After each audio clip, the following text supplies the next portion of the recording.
নাম কি? ঋতিকা। সুন্দর নাম তো, কে রাখছে? বাবা। ভালো ভাই, সাবধানে যাও।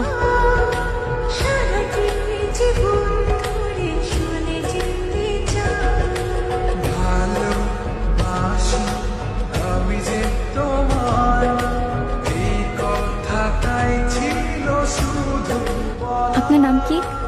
আলতাফ। আমার বাবা জানলে আমার অনেক প্রবলেম হবে। প্যারা নিও না, কিছু করবো না।